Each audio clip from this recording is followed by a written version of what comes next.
Bonjour, bienvenue sur ce 42e épisode du podcast Maths en tête, votre émission de vulgarisation mathématique pour tous. Lorsque j'ai créé ce podcast en novembre 2021, je ne pensais pas en être déjà là. Vous êtes de plus en plus nombreux, on atteint les 10 000 écoutes par mois et je compte sur vous et sur vos recommandations pour faire en sorte que Maths en tête sorte de sa bulle. Alors, que puis-je vous offrir de particulier pour ce 42e épisode ? Eh bien, si justement on parlait de 42. Bah oui, 42. La réponse à toute chose, au sens de la vie.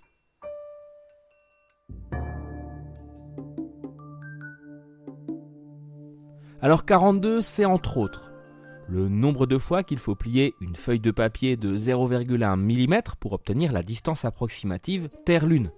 Allez écouter le 6e podcast de Maths en tête. 42, c'est un nombre égal à la somme des 3 premières puissances de 2 d'exposants impairs. 42, c'est 2 puissance 1 plus 2 puissance 3 plus 2 puissance 5. C'est singulier. 42, c'est aussi le nombre de péchés que le nouveau mort doit déclarer ne pas avoir commis en Égypte antique durant le jugement de l'âme, devant autant de juges d'ailleurs. C'est aussi le numéro de Messier de la nébuleuse d'Orion, M42. 42, c'est un nombre sphénique, c'est-à-dire un entier strictement positif qui est le produit de 3 facteurs premiers distincts. Et oui, 42, c'est 2 fois 3 fois 7. 42, c'est aussi le nombre d'heures où Juliette aura l'apparence d'une morte en prenant la fiole de poison donnée par frère Laurent dans Roméo et Juliette, acte 4, scène 1. 42, c'est le numéro du département de la Loire, ou encore le score maximal, réalisable en individuel aux Olympiades internationales de mathématiques. Ok, mais 42, c'est avant tout la réponse ultime.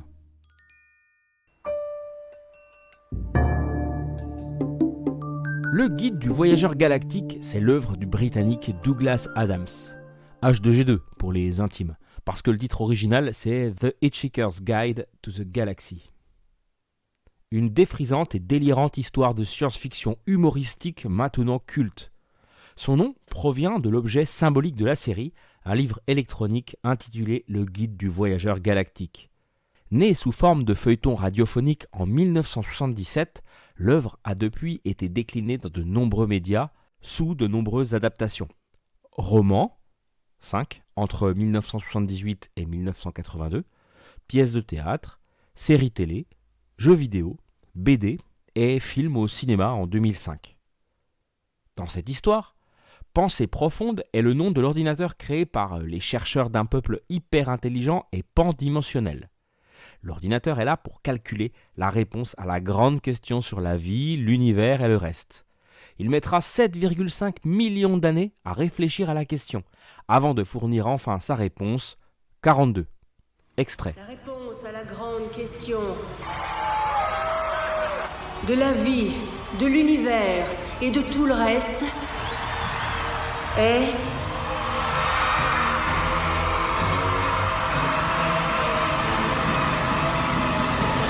« 42. » Ah oui ? 42 Hein ?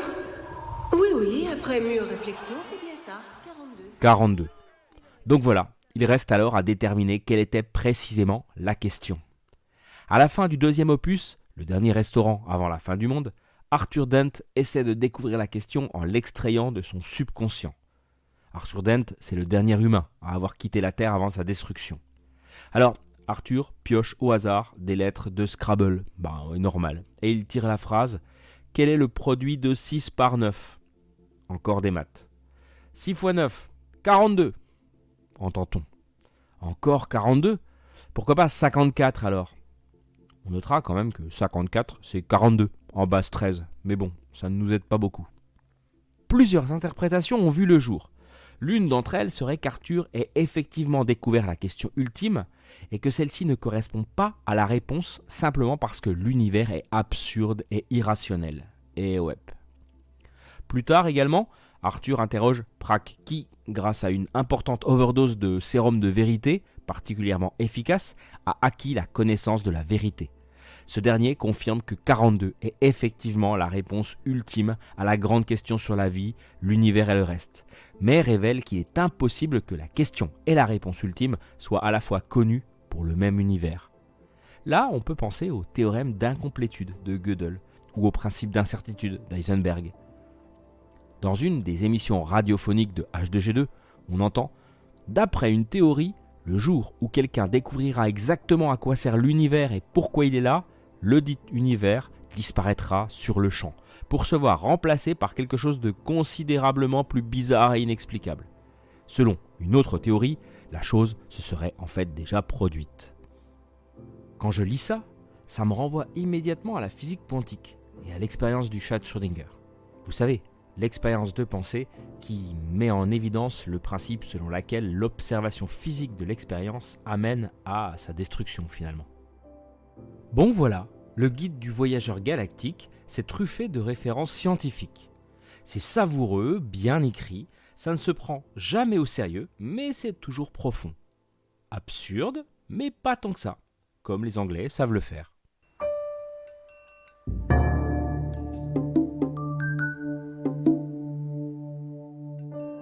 L'ouvrage est culte dans les pays anglo-saxons en particulier.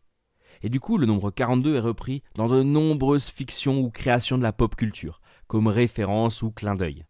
Des séries comme Lost, Doctor Who, Supernatural, X-Files, Doctor House, Mentalist, Stargate Atlantis. Dans des films aussi comme Donnie Darko, Cloud Atlas, Iron Man 3. En passant par les jeux vidéo où les easter eggs sont innombrables. 42, c'est l'équivalent numérique du cri de Willem. Et on sort parfois du cadre. En France, l'école 42 est une école informatique, créée par Xavier Niel, en référence à Douglas Adams. Ou encore une série d'Arte, 42, la réponse à presque tout. 42, c'est tout l'inverse de la numérologie. C'est la rencontre des mathématiques et de l'humour absurde anglais. Bien évidemment, Douglas Adams fut souvent assailli par cette question. Pourquoi 42 ? Beaucoup de théories farfelues, auxquelles il finit par mettre fin en annonçant « La réponse à ceci est très simple, c'était une plaisanterie. Ce devait être un nombre ordinaire et plutôt petit, et j'ai choisi celui-ci. Les représentations binaires, la base 13, les moines tibétains ne sont que des balivernes. Je me suis assis à mon bureau, j'ai regardé dans le jardin et je me suis dit « 42 ira bien ». Et je l'ai écrit. Fin de l'histoire. Il a dit ceci avant de rajouter avoir choisi 42 parce que c'est un chiffre complètement ordinaire, un nombre non seulement divisible par 2, mais également par 6 ou 7. Bref, c'est le genre de chiffre que vous pouvez sans crainte ramener chez vous et présenter à vos parents. Merci d'avoir été présent pour fêter ce 42e épisode. Si vous cherchez le sens de la vie, c'est par là. Et si vous cherchez à flatter l'algorithme pour faire en sorte que Maths en tête gagne en visibilité, laissez-moi un commentaire 5 étoiles sur votre plateforme d'écoute. C'est facile, rapide et ça compte beaucoup. J'espère en tout cas que vous avez passé un bon moment et qu'au passage vous avez glané quelques infos de culture scientifique et littéraire. On se retrouve vite pour aborder de nouveaux thèmes mathématiques. D'ici là, portez-vous bien.